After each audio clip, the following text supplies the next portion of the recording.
My name is John Holleran. I'm with Dell EMC.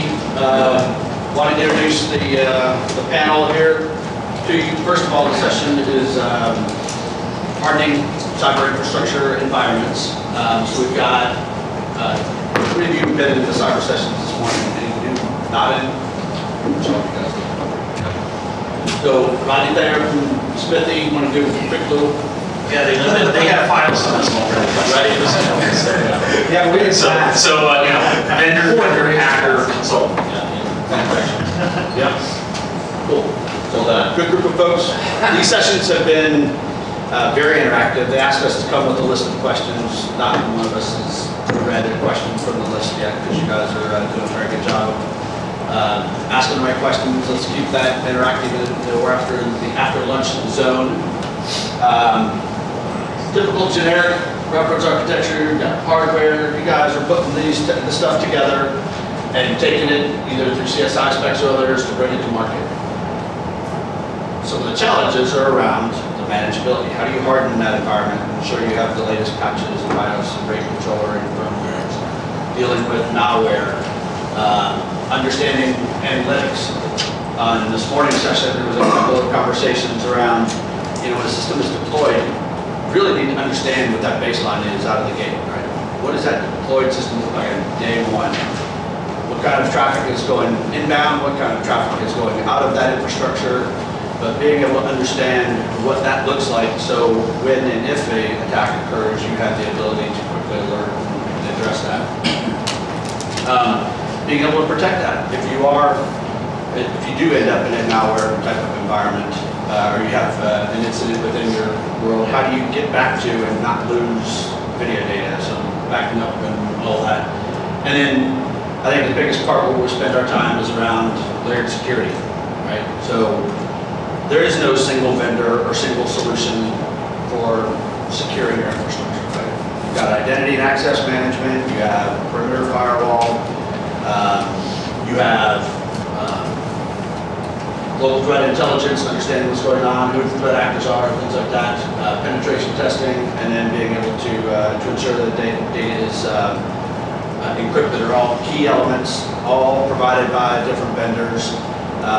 You guys are the ones that kind of have to take that and go have that conversation with IT and understand what tools are they want you to leverage, and then how can you take and make sure that the system that you were recommending through the specs to be deployed accurately and prevent any other kind of malware, other things along those lines.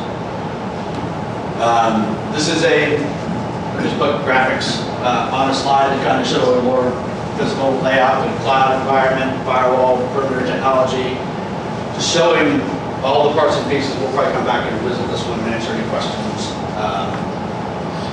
along those lines. But to the panel, I guess the first question is, how do you deal with going and having the conversation with the IT folks in the initial conversation to understand the technology that they're leveraging today and how they want you to take advantage of that technology? So I do convergence engineering consulting. So I'm often in the situation where the integrator got in trouble with the local IT people, and now I get the big nice with IT consulting gig, which is, you know, it's a part people thing and a part, you know, technical thing. So it's to figure out how to do the right thing to talk in their language, and figure out what their state of maturity is about, you know, their network. Do they have their own network diagram? You know, that's a good starting point. You're sitting with the IT director and you say, "Do you have a network diagram?" And you know, and then the next level is they show me their version of that Visio diagram, and then we get into the maturity model. Did they accidentally give me the version of that picture with all the Cisco passwords written on the side? Which has happened. I've had that happen in recent times. So there's how mature is is their IT organization, and then when we're talking like this, there's a certain line of, assuming they had some kind of internal organization that's running their infrastructure. Do they have any IT people at all? You know, is the CFO's admin the one who has accounts on all the Cisco switches? You know, it can be like that. So it's all over the lot. The thing that I find interacting with the clients is that you got to figure out how much they know, and do they have any standards they want you to follow, and then how would that impact like the specification process. So if you go into a shop which is all Juniper switches, and you bid a D-Link unmanaged switch, they may go, ooh, and they may not care because it's in a separate wire closet. So you got to kind of suss out how much do you have to harmonize your design with their stuff.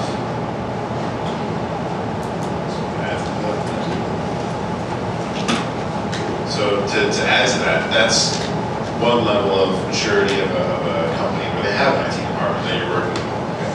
In what I'm doing in the physical security consulting world, what we're seeing, excuse me, is this better? Yeah.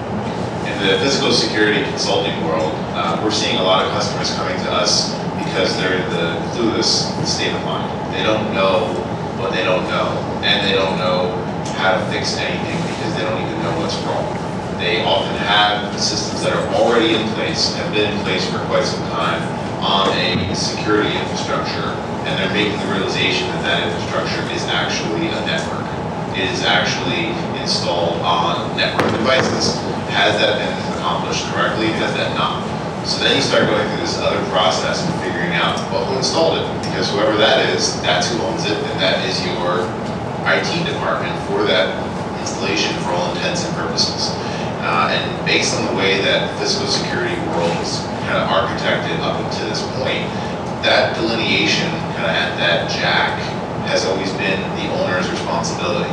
But the owner is never really taking responsibility for that, and it usually falls on the integrator to figure out how to resolve any issues that come about with that. So typically, what we do to engage with clients like that is we just start the dialogue. We have kind of a dialogue generating questionnaire that is not meant to uncover every single possible thing within that questionnaire. It's meant to generate all of the conversations that will come to the realization that they do have a lot more information than they thought they did. They just didn't know they had it, and it's just a matter of keeping that information out of them so that you can start building an architecture that you can go on at the next level for the replacement architecture to what's in existence right now. Okay. And then, as far as let's go encrypting,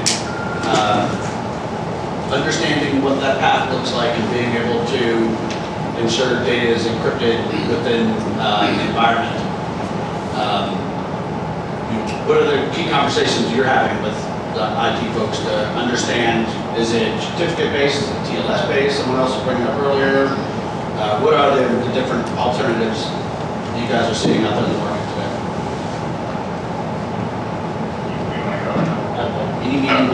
Hey, is this working? Yeah, okay.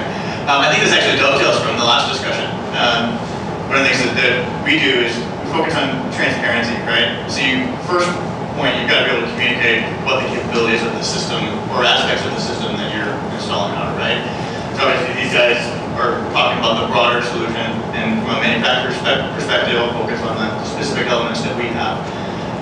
But in so saying, well, we do have kind of out of the gate, we have an expectation that the integrator has some network expertise. We have an expectation that the end user may have that expertise.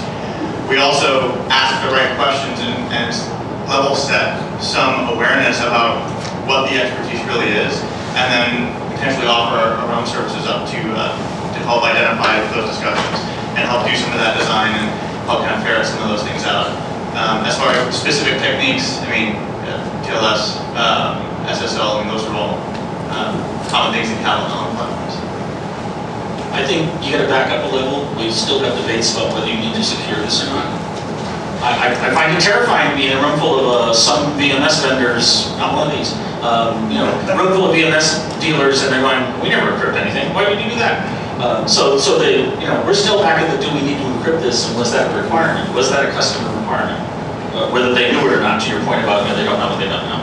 Right. Question right here. So I guess that comes down to, in effect, to really understand, do they understand what encryption is? And that's exactly the point. So the methodology and understanding, what is a network environment? What does that mean to the client? Okay, so establishing a baseline for addressing that problem. Storage and defining storage, defining network architecture, and defining how all video management as well as access control and storage play together in terms of not only moving data to if you have a SOC or if you don't have a SOC, if you have a process. So how do you really identify that information? And what I mean by that is when you're dealing with solutions, right? So a client says, I want this. What does that mean? I mean, how do you define that? And in the words of not just security, but in effect, the IT environment and infrastructure environment. So how do you do that? What would be the process in your head? And so I'm not looking at what the end user's thinking, what you're thinking. So I'll just jump in real quick. I mean, this goes back to the transparency and forcing the discussion, right? So you have some network design guideline that you can share with the customer, and you can explain, here's how information is going to go through your system, right? You can do it both in kind of an abstract kind of cookie cutter case, and then also potentially related directly to the network environment that they have. And even if it's just on a napkin in a conference room, kind of explaining, here's where the communications are going, and based on what you're doing, here's where it's controlled and encrypted, and here's where you potentially have a risk based on how your network is set up. Yeah, so the conversation kind of goes with the maturity conversation we were having earlier, and how you even start talking to some of these end users and integrators really comes down to their own maturity level. And I think there's the vast majority of industry today can't spell cybersecurity correctly, much less encryption. So in those conversations, the conversation isn't how do you implement encryption or what encryption technology you should use. It's more the question of, do you understand where you're at risk, right? Once you understand where your risks are, then you can start talking about the technologies that are in place to help solve those risks, right? We start working at the maturity level. I think the next level of what we've seen is kind of those who kind of want to do security. They have the desire, but they don't understand it well enough. Most of these guys, it's one guy with a vulnerability scanner. They come to you and say, oh, look, I ran a vulnerability scan, I found all these problems. It's like, yeah, but you haven't updated your firmware in 3 years, maybe you want to fix that part, right? You can't expect me to pass this with a Windows XP still in your system, right? So to them, it's a different conversation of where are these really risks? What is this tool really telling you? And then how can we fix those solutions? And I think the next level from that is honestly the government side, where they're being regulated to do certain things. And so I can tell you all about the great technology that's in my product. They go, I don't care, I have to do this because the regulation says I have to do this. So how can you help me meet that requirement? And the next level from that is those who have to do it because there's a business case, right? You can think of the major corporations that have, teams of security experts. They don't come to me and ask me about, are you using TLS? They come to me and say, where's your TLS, right? You're going to be using this, you're going to be using this encryption ciphers, and they dictate to me, and my conversation is how can I help them put our products on their network to meet their requirements. I just want to add to one of the pieces you touched on there where you're not necessarily sure what's in place, you need to educate the consumer. And I think that's a major portion of all of our roles in this room is the education aspect. Almost every one of our customers came to us. We didn't find them on the street and convince them they needed security. They know that they needed something. They just didn't necessarily know what they needed. So a big role in a consultancy or as a manufacturer, I mean, Jonathan even mentioned that they're helping do the design, they're helping do the implementation aspect as well. It's very common to see that a customer doesn't have the budget to go out and hire a consultancy, but they do have the budget to find a solution, and they're doing their best they can. So it's kind of all of our responsibilities to educate them on what this architecture looks like, how to make this architecture a secure architecture that's going to meet their needs, and show them the value in that's beyond just the grudge purchase of purchasing security. Yeah, it's really about the confidence of going and asking for that port up top, right? That you've had all the detailed conversations, you understand if you need a firewall, don't need a firewall, what does that need to look like? What does access control look like in that environment, so that when they're ready to roll out and do the install, you're back up and it's up and running and got baseline and everything is working in the right direction. look to the, so we've had several standards discussions today. The text is a little small. I'll zoom into that. How many of you guys have know about SANS 20? Couple? Interesting. So, one of the things with, in the UL session earlier today, I thought that was really good. I definitely think that's a long-term vision, asking the right set of questions, understanding where that's going. If I go through and I look at the NIST specifications that are out there, last year I was at an A&E event out in Greenville, and they covered this SANS 20. It's the 20 steps you need to be able to secure a surveillance infrastructure. And I literally took the grid in that room, and one of the challenges is if you click into any one of these, it'll tell you what the challenge is, and then it'll give you a couple of recommendations. But the reality is, every one of those line items can have 2, 5, 10, 100 different vendors that provide a component of that particular step, right? And now, you go and try and check all the boxes in that environment, and you've got a security solution that's 2, 3, 4 times more expensive than the actual surveillance solution you're trying to deploy. So what is the right level of security do you need to be able to manage to put that together? So one of the things that I did was to come up with a scalable, layered version of what that should look like. A small mom and pop environment isn't going to require multi-factor authentication. But absolutely for a nuclear facility or someone, airports and government installations, there's going to be a lot more components necessary to go and challenge that. Taking this list and getting it down to the fewest vendors and make the right set of money, right cost to support the particular deployment, that is the big challenge right now. And what is it that you guys are doing to kind of hone in, figure out what are the right sets based on the conversations you've had with IT, and then kind of go piece that solution together to take it to the customer? So the SANS is an organization that does security training, and they have a certification process. And they came out a few years ago with this SANS Top 20 Critical Vulnerabilities. I think that's the whole title. They actually made a poster of the thing. So you can put up on the wall in the dev lab near the developers, make sure they know to worry about it. So there are various versions of these lists of security controls. This one's got 20 in it. The IT Security Council, as is, I was involved when we did this, we made a list with 6 in it. If you go to the government standards like NIST, the NIST standards, NIST 853, if you read it the right way, is 300 or more standards, controls. So there could be many, many, many of these things. So picking the right ones to apply to the environment, and then using those as metrics to decide which products I need to add on. So if I knew in a certain environment that they had a requirement to be a security control that said do multi-factor authentication, then I would go worry about doing that. Or if there was to sort of map this into other worlds, if you were doing something in a retail environment and it had payment card industry requirements, there's rules in there which say, thou shalt have a certain length password, or you should encrypt this and that kind of data. So taking the security controls list, and from that, trying to come down to what actually impacts a design that you need to specify. And that's sort of a path that I use to get to which of these things do I need to suggest we spend money on.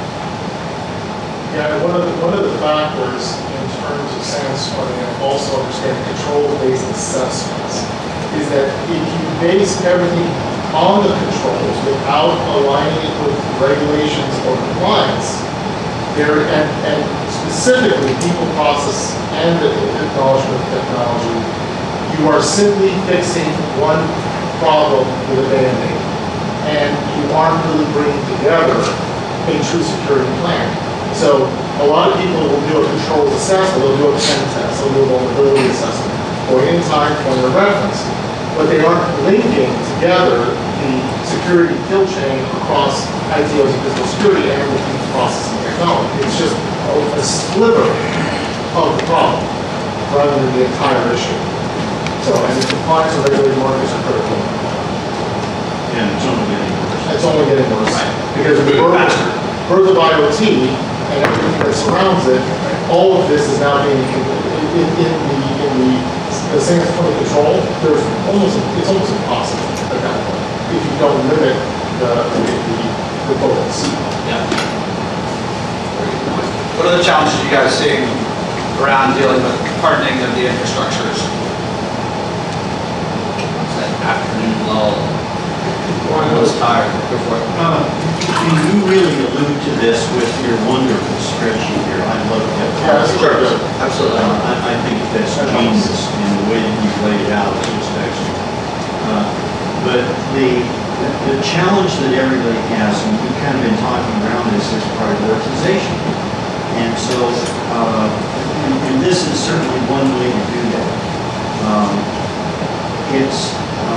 You know, in an ideal world, we have all 20 covered and we have multiple layers of all 20 covered. So, and then, you know, we start to put another layer on top of that. What compliance standards is this organization's data required to comply to? And then are we using, you know, what standard are we using as a process? Is it SANS, which isn't really a standard, but people are kind of using it as that? Is it ISO 27000 a series? Is it the NIST framework? Is it COVID? All of those still don't address two important elements in the overall risk assessment process, which is where do we get the money to do this from? And we'll talk a little bit about that in the next session. Can I ask a question, you guys? When you, so hardening, the topic of the conversation, is dealing with minimum baseline assessments, right? That's really what it's all about, defining the security process for a company. So this is a good start, because you can identify the things that are necessary, especially in SANS 20. But for each one of you guys who deal with, obviously, the IT environment and the connectivity of physical security in the IT environment,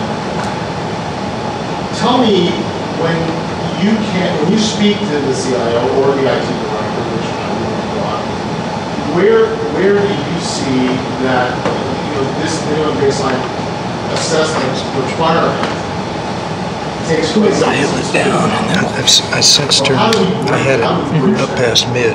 Sure. The problem is the ventilation system is making so much noise. So I see they're having trouble. That feature in the ventilation system. First thing that I look for is competency. So Yeah, we'll take a look. I'm serious. I identify It's primarily using all three of them. Okay. what is their level of competency, sorry, about Let's turn on the one issue for that now. is at hand. And then taking that level of competency, you kind of put it up against the sniff test to understand, all right, how much they really know and what kind of team is behind them. And then find the tangential teams around them that we can bring in to help that conversation. In the physical security world, you're usually dealing with the security guard who has his domain over, you know, level 30. There happens to be 3 racks in there, and those are the systems that they have a domain over. Same room we used before lunch, and the audio then was fine. This seems like they're talking louder and getting this amplification. Discussion to bring IT into the room. Well, how do you answer those questions? So you guys get them. It's buzzing now. It's usually a political process. It's rare as technologists, we have to take our hats as technologists off and put on a politician hat and figure out the next best inroad to that technological know-how that probably exists somewhere in the organization. I know that that's a high-level explanation of it, but I figured that some of my colleagues would go a little more into the technical details. I think it's a really good point from a manufacturer perspective, right? The conversation that we typically have doesn't have anything to do with cybersecurity off the bat, right? It's how do I catch this guy? How do I protect this asset? How do I save this video? How do I do any of the various operational procedures that they are buying the security system for? And the person that we're talking to in that sense might not be the person that cares about the security at all, right? So it is a delicate conversation to enter into to try and get them to start thinking about that. Most of the time, honestly, I think it ends up circling around and then it comes back to us, right? For larger systems where we know there's going to be an issue up front, we do try to present some sort of network analysis and highlight the concerns from that standpoint. But there's always a balance that has to be struck between the utility that the end user is actually after, why they're buying the system, and the risk that they're potentially undertaking by installing that system. And it is maybe political, but it's certainly something where we have to tread lightly and do the best thing for the end user from their operations standpoint, and then also try to open their eyes without derailing the whole project. So the thing I do is I do a lot of audits, and I do a lot of cleanup gigs. So I end up seeing environments where they have just recently realized that the information traveling over the network is one of the assets they're supposed to be protecting. And that there are risks around that. And if I can get the techie stuff, this is my transition from techie to dangerous politician, is that if I can get it back to talking about risk and assets we are responsible for helping them deal with, then I can get back the conversation back into that kind of thing. But you see a spectrum of customers. And I have some customers where the sales guy, I get a call from the sales guy from the vendor, and he said, I just did a sales call on so-and-so, I got spanked because I don't have the right TLS cipher suite, I don't even know what that is, but the purchasing agent won't take my meetings until I fix this. So that's easy. You don't have to start the conversation, the customer did. And then you get the sort of the other end of the scale where, the person in law enforcement is telling me what kind of scary weapons they used to fire in the middle of the desert in the Middle East. And they don't actually know anything about the computer side of stuff. My classic integrator story is I'm troubleshooting something, and I know I'm bonding with the integrator because when the old guy whispers to me, I was doing CCTV last week, I've never seen an IP packet before. And you get that end of the scale. So it's, there's when something screws up, that makes the conversation easy. When the customer's aware of it, it makes the conversation easy. And you got the whole spectrum in between. The compliance kind of, we all agree you're gonna get spanked for that. You would have. Yeah, from a standpoint of priorities, everybody has, thanks so much, everybody has their own set of priorities. I think there are 4 things that for integrated security systems, that if we do these 4 things, we're going to have a pretty good protection. And these are in no particular order. So number 1 is have really excellent malware, anti-malware protection. Number 2 is have ransomware defensible storage. Number 3 is to encrypt everything in transit and at rest. Because if somebody gets that data, it's essentially unusable to them. And then the last thing is to have a really excellent identification, authentication, access control to the data. So those 4 things I think are really essential. And I'm just saying that because we've got a room full of folks who have varying levels of expertise, and I think people are looking for answers. I think you're right. Part of it. Go ahead. So part of what I see as our job is trying to. I agree with you, and one of the things I'm trying to do is take things like list of security controls and apply that stuff appropriately to try to start answering these questions. And to your point, I try to think about the process stuff too. Yes, it's a point in time. That's why, for example, in the SANS 20, one of the things is you should do periodic scans, not once. You cannot go to ISC West and find the best vendor with a bottle of security pixie dust and sprinkle it on the camera once and walk away for 20 years. Don't work that way.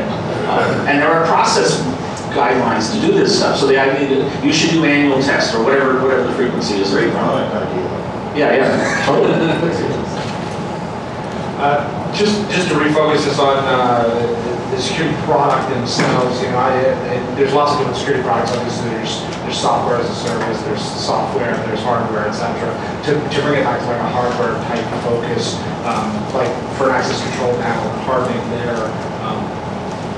What's your approach for that? Is it this checklist? Because this checklist, some of this stuff doesn't really apply to a specific thing. Is there a checklist that's already generated?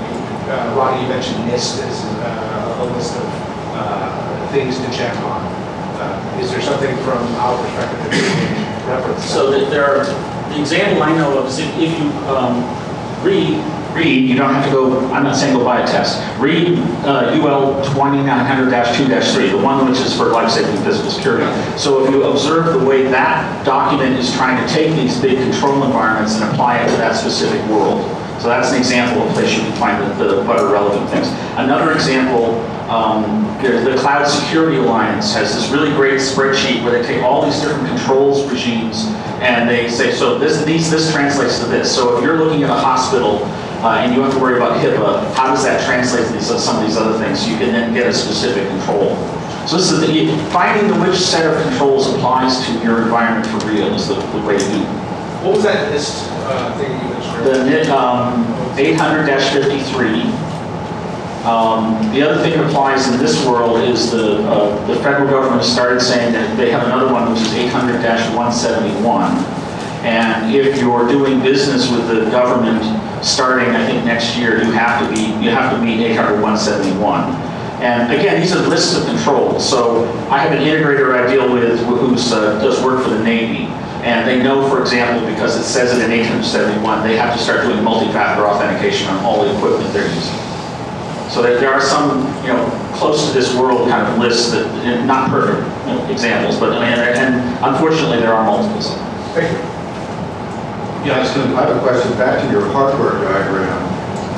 There's a place where the rubber seems to really hit the road that we haven't touched, which is how do we at commissioning, how do we at final testing and acceptance ensure that all these components, whether they're UL listed, not UL listed, or implemented by the owner or the owner's agent, not by the integrator. So we may have 3, 4, 5 different contractors installing these components.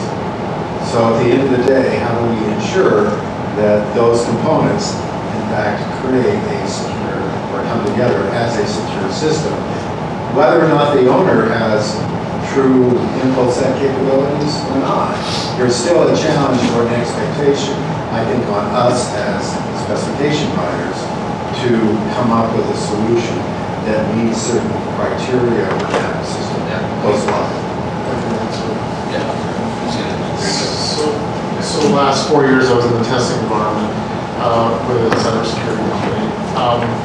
And one of the things we did is we asked people that were commissioning solutions in a large environment or in a CAD environment is do a device interrogation and vulnerability assessment to define are those devices that you put into the field secure, right? So that actually, the different methodologies, as we talked about in the previous meeting, that you can take, but that vulnerability assessment across your entire, in effect, your entire environment, right, will then ping those devices to find if they can be penetrated.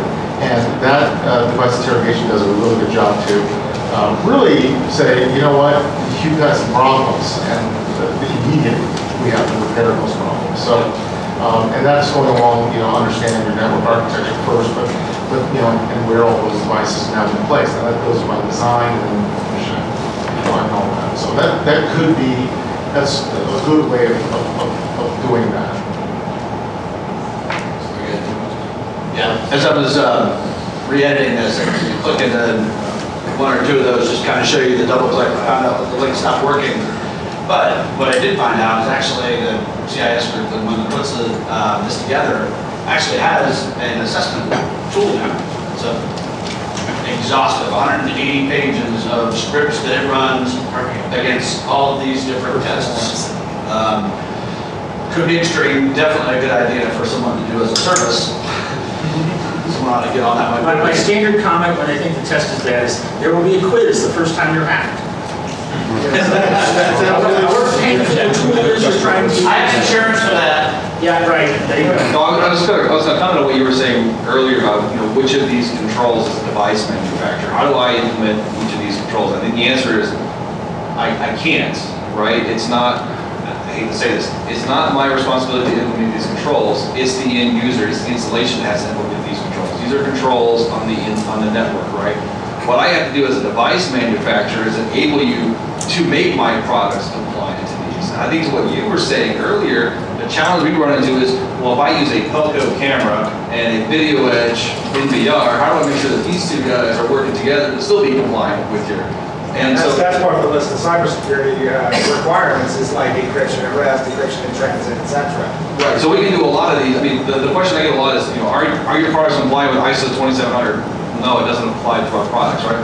But I can help you meet these requirements through these things. The other thing was, so to your point about adding in a pen test or a scan or whatever you want to do, so as a tail end thing in the commissioning process, you probably ought to be doing some kind of scan or evaluation, a technical evaluation of the network to identify these things. And on the one hand, I know people are sensitive, like, we're talking about adding cost here. So you're basically telling them they need to buy their first audit, and somebody's going to tell them they need an audit eventually. So the sales pitch for that is, I'm going to do a scan of the stuff, I'm going to give you my reports, and when your audit team comes through and tries to bust you because you bought that Pelco camera I don't like, you hand them the scans and say, we understand we have to have our act together, here's an extra value we're providing. So this is not one of these, what did you call it, something I begrudgingly purchase? It doesn't have, if you do it right, it's not one of those things. It's the infrastructure's first evaluation, and it's going to get evaluated repeatedly by the good guys and the bad guys. I would like to add here, because I think there is also a differentiation between the different infrastructures that the customer is using. I'll explain. If you are a VMS manufacturer, for example, and you are not the one who is installing the hardware, he is the integrator who is not installing it. Now, you are expecting from the IT guys to do all the work securing the infrastructure, but I caused a lot of cases where the IT guy says, we don't deal with the VMS installation, we don't know anything about it, the integrator will just do it. So now there's suddenly a hole in your security that is not covered by the integrator. So how do you deal with that? Yeah, I think one answer to that is I think something that manufacturers need to look at in earnest as we go forward, and that's the overall commissioning process with respect to security. Because as you harden more and more of these devices and you turn on more of these features that we're talking through, it makes it harder and harder to commission that system the first time, which means it's going to cost more and more for an integrator to go out and spin up that system. Something we can do on the manufacturer side is we can figure out how to employ those security protocols in such a way that we ease that user experience. We help drive and guide that commissioning process more. I don't think we've fully solved that problem yet. And I'm speaking certainly for myself, but I think I'm speaking for some other manufacturers as well. Yeah, you want to dial, you want to set up to the secure position for some customers? Yeah, I want to make just a couple of comments and circle through a couple of the questions as well. The ability to make a product a secure product is at the manufacturer's discretion to make it capable of being a secure product. But it does come back to the integrator. It does come back to having a qualified, value-added reseller. The whole reason why they're the installer is that they're able to integrate the different systems together.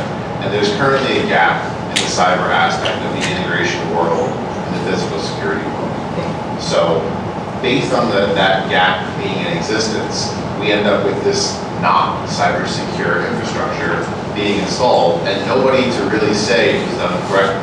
So when I ask who installed my video management system, were they certified? The answer has to be yes, or else they wouldn't have won the bid. When I ask who installed my network infrastructure, were they certified? I don't know if D-Link offers a certification. I don't know if Netgear offers certification when you buy it at Best Buy. I don't think they do. But I know Cisco does. I know Extreme does. I know Palo Alto does. And if you start specifying as equals to products that do have certifications, even if it is on the product side, that's a start.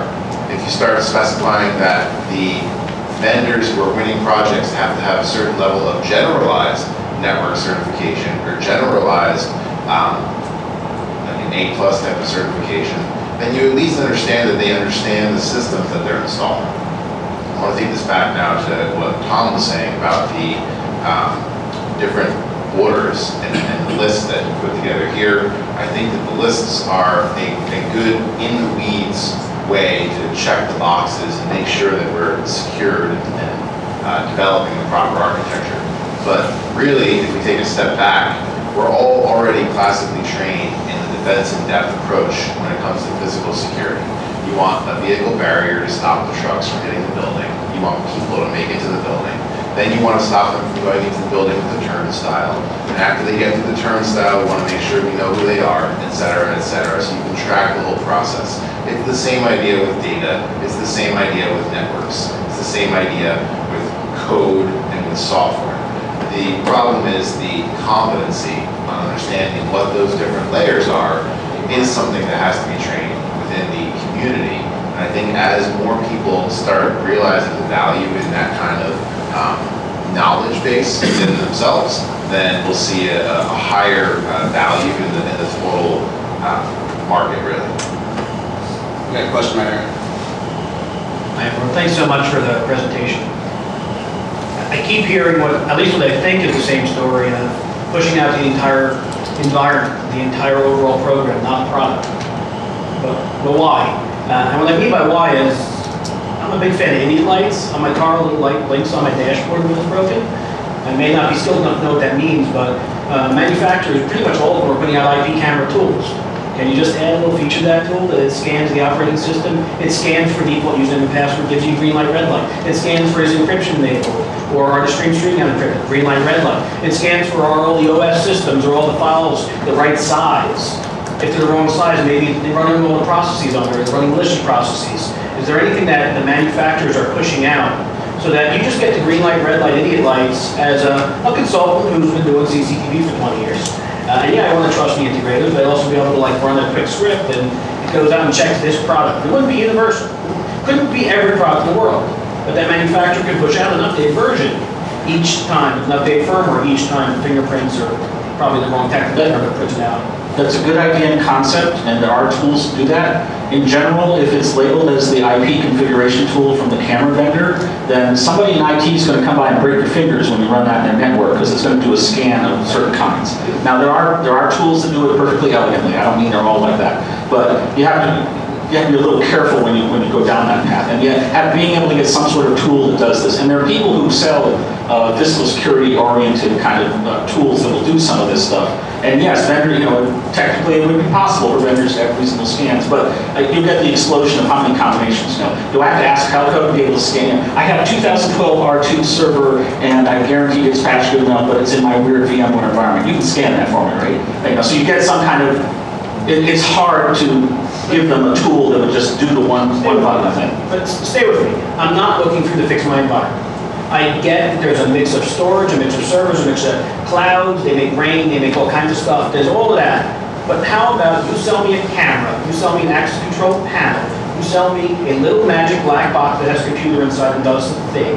You sell me firmware, and you sell me firmware updates, or you give them for me for free on your website. How about if every firmware push, it just verifies this is a clean image. It's only for your product, only for your hardware. At the same time, just one moment. At the same time, why aren't you also having it authenticate? So if your camera wants that, it's authenticated, it is a proper firmware. It has your PKI infrastructure set only installs your firmware versus malicious firmware. And I apologize, I've never manufactured a camera in my life or a hardware in my life, but it seems like that's about hardening the product as opposed to the overall environment. Is that any of that done anywhere in their industry? Please don't. I can answer that. I don't design systems anymore because my job with Ingram Micro is a different kind of consulting. But I have designed some very large systems, critical infrastructure, and extremely large systems. And on some of those systems, we installed a piece of software called an SEIM, which you're aware of, that is basically a PSIM for IT systems. And we did an interface between the SEIM and the alarm and access control system so that it would do periodic scans and it would output a general red, yellow, green alert that a scan had been conducted and the overall condition of the system was, in one of those three categories. with then a link to go look at the output of that. So that kind of thing can be done. And it's a little laborious to set up originally, and it's also very laborious to maintain it as the system is expanded and maintained. But it can be done. You're talking from sort of big picture. I'm bringing down the most common, simple, you make a camera with that to get your IP tool, and you get your security double check. Yeah, really, I don't think it can be done at that level. It can't. So think about it. There's a console for every single one of those icons on that screen. It's a separate console, separate IP. But where are we seeing the problems? We're seeing the problem with the magic black box in the corner. What's it do? He's right on the point, right? You need a management server that's in there that's capturing all the alerts from all the different devices. So there are companies presently that have been working on the technology. Hitachi's working on it, Microsoft, and there's a lot of that taking place right now in terms of visualization, identifying alert, pulling these sensors, and building sensor capability in those camera systems. We've been talking about around it actually, but that's really where the industry's going. If we're really identifying this is called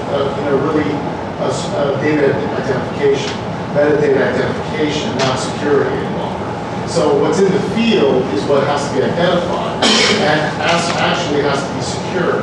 So if we're going to visualize all of this in one pane of glass, because there's so much going on now, these sensors that he's talking about, which, yes, is plausible because now you have critical sensors and you have monitoring sensors on cameras to define those capabilities.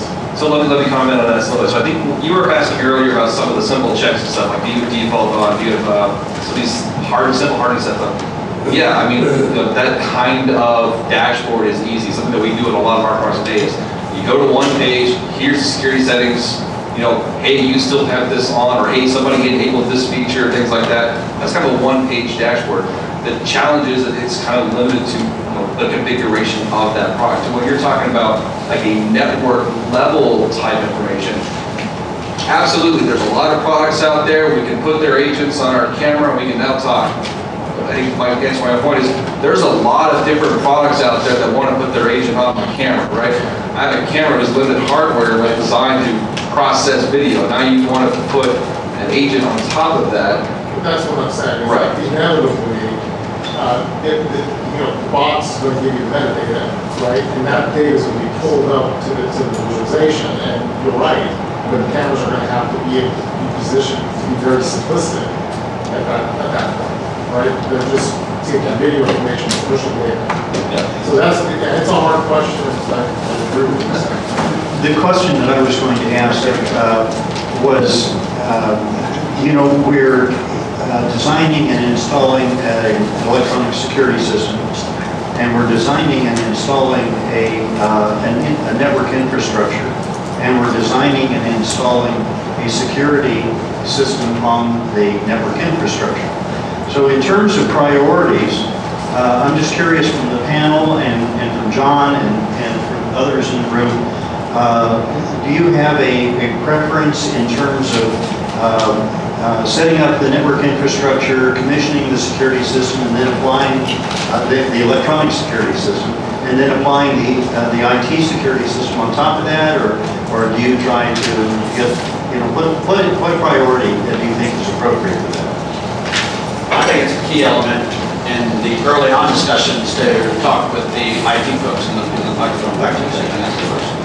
But that education piece of, and there's different constituents, right? The security folks want to know different information than the network folks want to know different than the hardware folks, and it goes around. And now there's three different views of what that dashboard looks like. That is the complexity, but it's an education up front, not, hey, I've deployed this, you need to show me where all the alerts are coming, because that's total disaster.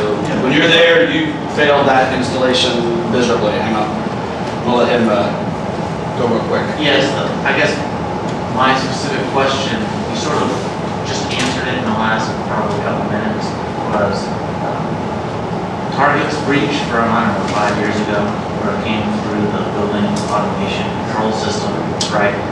At the time, and I feel like it's still common practice, the mechanical contractors installing little Netgear port switches, right? And I don't know if Target's breach was directly related to that or not, but how do we avoid that?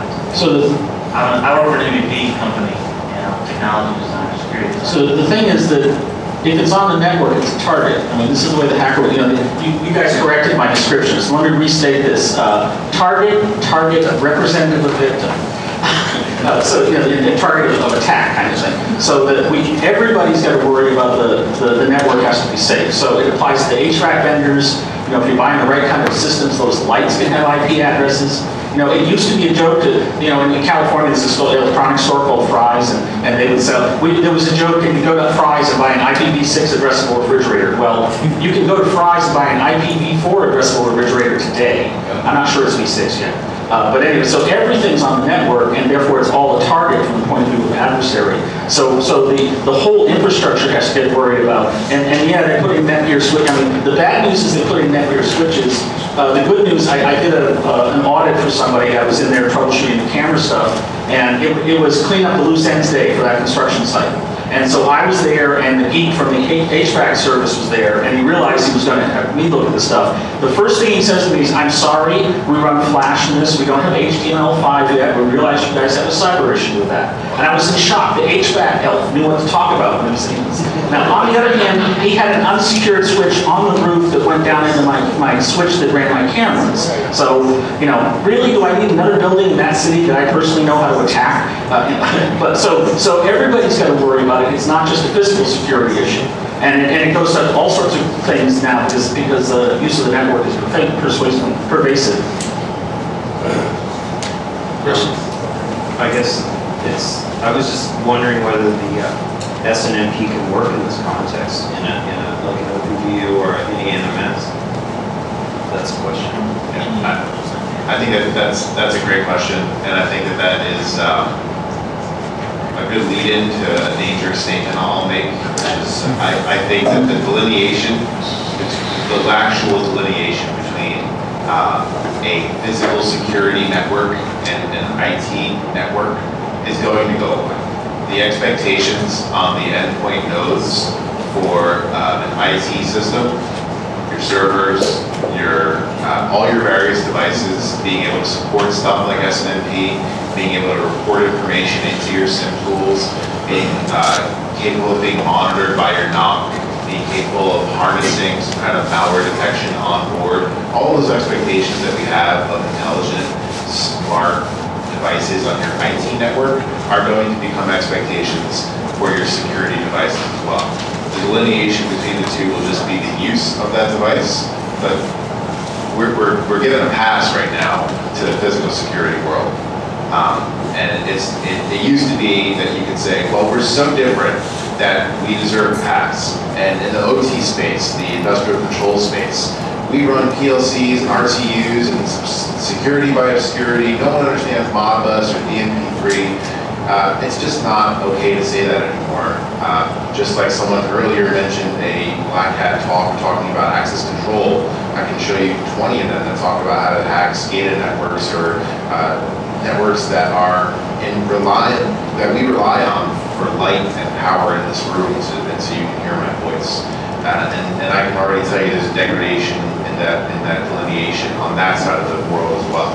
That those devices are expected to adhere to certain levels of security standards because they are critical infrastructure, and physical security is part of critical infrastructure now as well. I have a question. I don't know if it's a question or I'm going to speak loud, but it's a question of a comment, and actually a comment I spoke about it probably 10 years ago, but you're saying it right now, but we've been saying it for the last 10 years, right? Because IP video has been around since the early 2000s, right? And same thing with even IP access control, and same thing on this convergence between IT and security. And actually the reason I came into this industry, I was told it's happening in 2003, we're 2017, it's still, and I came from the IT world. But do we see it happening for real? Because that's one of the things. I think there's probably, if you look at the pyramid, there's this, the large enterprises that are doing it. The Googles and the Facebook and all the scan everything that goes on their network. as a device, but then I think there's still 80% of the market that is still treating security as a product. Because you guys are closer to it than us. We write software, but you guys are closer to it on the whole device. And do you see it happening? Or do you see that convergence? Or do you see that convergence coming? Just to make a very quick statement, humans are really impatient. So the idea of a super large connected network really isn't that old when you take into the idea how long computers never existed and how long networks never existed. So to say that you were told it was going to happen 10 years ago, how come that hasn't happened yet? Why is it going to happen now? I don't think it's a valid statement. I think that you're going to reach critical mass at some point, and once we're over that critical mass, and no one will really be able to tell when that point is until now we have IoT coming on board. At some point, it will. No, I agree with you 100%. I wanted to get your perspective from the manufacturer and the consulting. Where are we in terms of reaching that critical mass? Super close.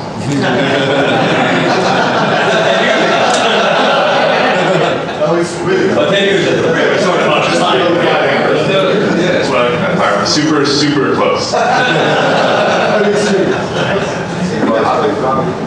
was just going to tell you a story. So I had a friend of mine who works for our government sales team, was calling up one of his clients and telling him, hey, we have this new cyber protection program, can we talk about it? And the guy told him, no, we don't need to hear about that. We got an isolated network. Shows up a few weeks later, he's signing in at the desk and notices that the guard is on Facebook, checking out his Facebook stuff. Right. So Come to find out the guard's got a friend in IT. Oh, I can't access the internet. I can fix that for you, buddy. Patch them together. It's now connected, right? I had another customer doing the same thing. Oh no, we don't really need to hear about this. We got an isolated network. I'm like, wait a second, I know this site. Don't you guys have those network ports on your walls that anyone can log up to? Oh yeah, you're right. So I think the answer to your question is if people are kind of thinking, no, I'm an isolated network, we don't have this problem, and we're more and more realizing that you don't really have an isolated network, guys. It's, there's no such thing. And let's face it, I can tell you more. An air-gapped network is not necessarily secure.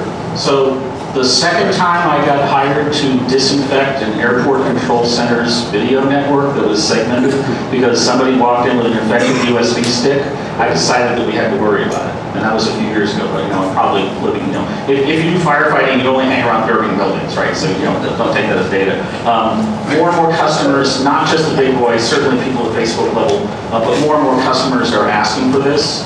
And it's not that they suddenly acquired all this technical knowledge, it's that senior management is now afraid enough to worry about it. So I think we're hitting some tipping points for that sort of thing. And the example I gave of the customers who have instructed their purchasing departments to ask questions now, that's a sign that that we're moving further forward. And also I go to these conferences now, and the camera vendors don't laugh at me anymore when I say can they have TLS, which they did 8 years ago. Yeah, I mean, I'd say, look at this, the amount of time that we have given to cybersecurity just at this event, right? I mean, we weren't having these discussions anywhere near this quantity 10 years ago. So I think we are a lot closer to it. 3 years ago. Yeah, 3 years ago. As is 10 weeks ago. And some other data points, I mean, I think you have manufacturers who now have divisions in their company, in their software houses that are focused purely on cybersecurity. And in the past, I know you couldn't say that. I know that we couldn't say that. So I think we're taking it a lot more seriously now. I agree 100%. But the last thing, I guess, I recently spoke at a CISO conference, and they were super excited because of what you do, which is cool. But all of them said, okay, we don't deal with that, right? And that's just big CISOs of all the banks, a lot of. Oh, it's really cool, but we don't really deal with that part of ours. So I'll give you our. But it seemed like they seemed very siloed from the security system. Everybody else. There were cyber companies speaking in that conference, and there's companies like Insilo and others that were talking that were to these guys. But all the big CISOs of very large organizations were like, oh, I will give you like 2 levels down to who deals with security. I think even that is an avalanche point as well. Within the CISO community, which is not a huge community, It all depends on what vertical they're in. So in critical infrastructure, the NERC SIP regulations that are coming down, you instantly saw CISOs being put in place over existing CISOs as kind of like an executive CISO to say, all three of you silos, you now have to talk to each other and make this work. And you watch that same thing happen in energy due to government requirements. And all the other energy production things like oil and gas and things along those lines, water, they start following suit. And it's not long before everyone starts looking at those same models and puts them in place as well. I mean, we started having meetings when I was on the vendor side, and I would sit down in meetings, and first you would sit down with just the OT people in the critical infrastructure world. Then all of a sudden you were having meetings where you're sitting with the OT department and the IT department. Good, progress. And then the third meeting, you're sitting down with OT, IT, and legal. So they're actually worried about what's going to happen next. It's happening, but it's a process. Right? Yeah, so on the idea of how, or the question about how fast is this change coming, it depends really on where you're looking, because as you were mentioning earlier, it has a lot to do with vertical market segments, because some markets go ahead more than others. It depends on the size of the company, but in the past year and a half, so one of the things that happens, because I write a lot for the magazines and do consulting work, is I get a lot of feedback from different situations. And what I notice are when things are outside the normal pattern of what I hear. And in the last year and a half, most of what I'm hearing is outside the normal pattern of anything from before. And I've been trying to stay on top of the cloud thing and say, well, when can we expect this to happen and what's going to happen? And so I've got one data point about cloud security, which is that the largest oil and gas company in Canada put out an RFI because they're trying to qualify vendors for an access control system. And they wanted a cloud-based access control system because they're oil and gas and they're all over the place. And the whole idea of being able to change and manage security and monitor it from anywhere is a big deal to them. So what they did is they sent out the Rodney mentioned it, is the self-assessment questionnaire from the Cloud Security Alliance, and said 10 people responded, yeah, we would like to participate in this, we'd like to see the RFP. Okay, here's this questionnaire to fill out. 8 companies declined, and then 2 companies responded. And out of the 2 companies that responded, 1 company's understanding of security, just on because that's an easy questionnaire, it's yes, no, comment. That's all. So you can say yes, no, yes, no, yes, no, or only one part applies to us and that's what we did, and so on and so on. You don't have to reveal any secret information. I keep having people in the security industry say, we would never fill out a questionnaire about our security because then you're telling everything to the hackers. No, the hackers already know everything about that already. And they know more than what's in the spreadsheet. If you handed them the spreadsheet, they'd laugh because they already know way beyond the spreadsheet. But it's what you don't know yourself if you can't even answer the spreadsheet. But anyway, so this was a deciding factor. They looked at this one company that had their act together in the spreadsheet. And by the way, they don't even show up on the Cloud Alliance registrar because they didn't want to publish their spreadsheet. They wanted to do it under NDA. So this was, in talking to the company, they discovered that the company started off with access control, but really their main thing is a cloud-based PSAM. Well, they went crazy over this, that they really wanted this product with all the stuff to see. But the problem is they were only 2 years old. So where did they stand with financing, and what about this, what about that? Well, they had good roots and they came out of Israel, and there's a lot of technology background behind what they did. A short period of time that they've been around, but they're ISO 9001, 27001, 14001 certified. So you can say cognified. It's not cognified. It's not cognified. No way. Not cognified. What's that? Octopus? Yes. But no, I'm going to remain silent on that. But anyway, so this is a very different thing in this way. Number one, somebody put security first in qualifying the physical security vendors. That's a new thing. The next thing is on the cloud security evaluation, they pick somebody. Normally when you get critical infrastructure, you see it in all the RFPs. Must have this product installed in 5 sites of similar applications for at least 5 years. Well, that's like saying, please give us obsolete technology. I mean, that's what it is. So here comes this whole RFP situation. They're trying to qualify the vendor. What I'm looking at is all the things that are new about this. So they got the thing, and they said, wait a minute, you have that piece of thing? Well, wow, give us the whole thing. So cloud-based PSIM, okay, that's kind of a new thing, that the vendor switches gears midstream instead of just focusing on access control. They're now redoing their whole approach to how they manage and what do they do for security operations. That's a new deal, and all kinds of other stuff about this. So then I have another cloud story, which is an integrator who's been trying to stay away from cloud stuff, goes in and proposes a Lenel system, and they liked all the capabilities. They said, wow, this really exceeds all the things that we need, but don't you have something like this that's cloud-based? Well, so he says, well, they exist, so I can go find out. So he went through the whole thing, found a manufacturer. He was not really qualified. I would, as a consultant, I'd say, not qualified to provide as a service the things that they wanted. But he partnered up with the manufacturer, and he partnered up with an IT company, and they went in and closed the deal and installed it, and the customer is very happy. So this ties in with another data point, that I get lots of.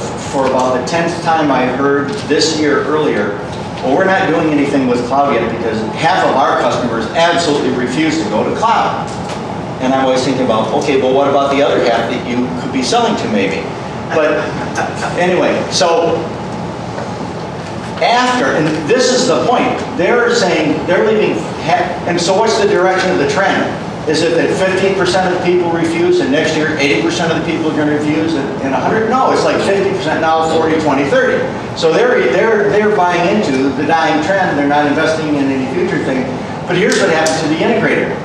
Since then, he sold 3 other cloud-based systems right in a row, and he's finding it to be a whole popular thing. And I think it's just his whole attitude that was keeping him from having the sales opportunities or disqualifying himself from what he was saying. There are so many points that say we're fast approaching this, and some integrators it's hitting them over the head. For some, because of their market, it won't be there. But if, as consultants, we're not ready, then we're saying, well, you know, the world isn't ready for that yet, so I'm not going to be ready for it either. Because Lenel made a killing, and this is my last point. Lenel made a killing by going to IT companies and selling the IT companies on putting cameras on the data centers, cameras and video, that wrote back that they could control. And I've run into a lot of large clients that did that. Well, a few years down the road, when their access control became obsolete, IT said, well, we know what system to use, put in Lenel. And they converted over. They got a little footprint in the door in all these companies by doing the data centers. And then suddenly all this business fell to them, big global companies. So as consultants, we're in the same situation that Lenel was in then. We can start paying attention to what right now seems to be a small thing for us now, but is where the future is going for sure. And we're making a safe bet whether it comes slower than we want or faster than we want. Yep. And Tom Norman just jumped the whole thing entirely and went whole hog on that. But anyway, so that's my thoughts on that question.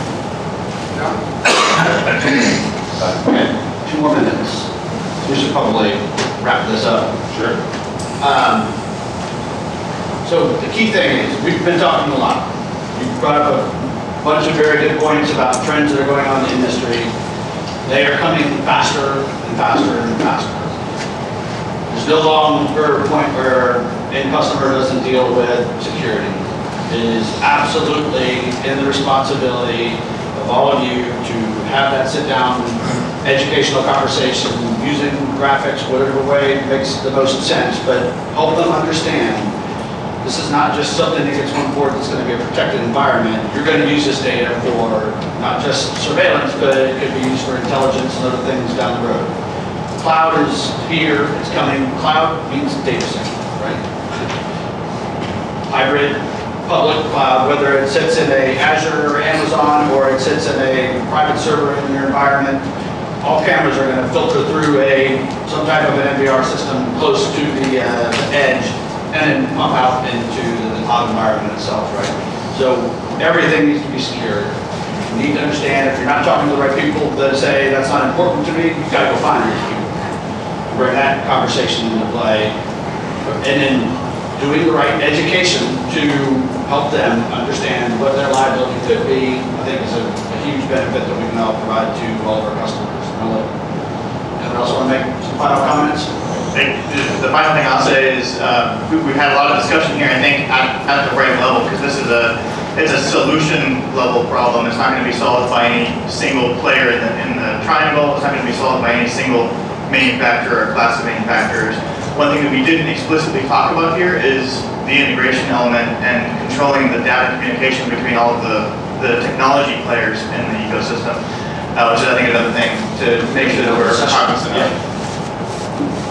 Thing I was going to add is that in terms of going back to the manufacturers, what you have to ask for, so, the beginning, come to Jesus, snarky version of it is you have to take your game up a level.